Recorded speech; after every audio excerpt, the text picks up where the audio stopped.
Hey there. So, excuse me.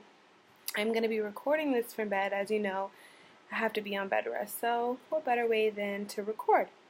The discussion 5 addresses moral and ethical standards that teachers have to follow. Do I agree with it?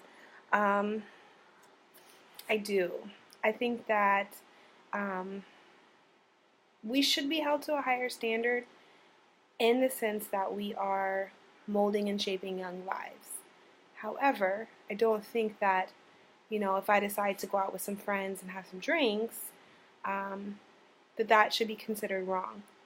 Now, if there's a video of me on YouTube doing highly inappropriate things, my students see it, my parents see it, it's really hard to encourage a student and tell them you shouldn't be doing these things and school should come first, and if I'm out doing it. So my credibility is lost at that point. I think it's harder for teachers today than it used to be.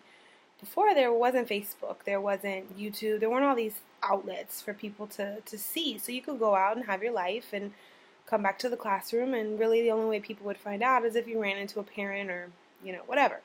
Nowadays, it just takes one person to record it, one person to get mad, post it online, and then everyone sees it.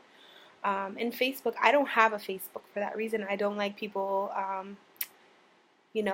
sifting through, making, impressions of my private life. But, I used to have one, and I would post pictures drinking and going out and things, and I had to really, think about it. Like, what if my children see this? What if, my coworkers see it? A lot of jobs, not just in teaching, but a lot of jobs will go through your Facebook and see what you post. And so I think as educators, we have to be very mindful of how we behave, and that's within reason. We should still be able to go out and have fun and do things that that we enjoy doing.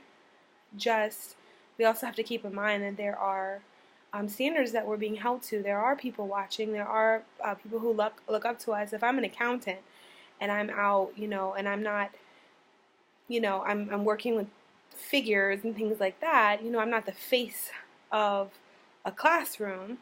It's a little bit different. So I think that's why there is a difference. EricDigest.org, they had an article about the moral and ethical values of teachers, and it talks about the commitment that you have to the classroom. If you're committed when you go into the classroom, when you go in as a teacher, is this what you really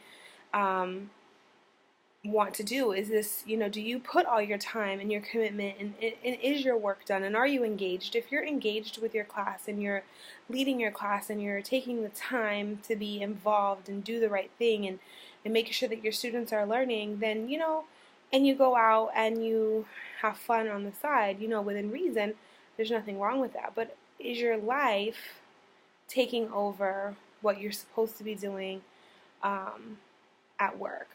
Just with every profession. There's good teachers, there's bad teachers, there's good doctors, there's bad doctors, there's people who are really dedicated, and then there's some that aren't at all, and then there's the in-between. And so it just really, it's a fine line.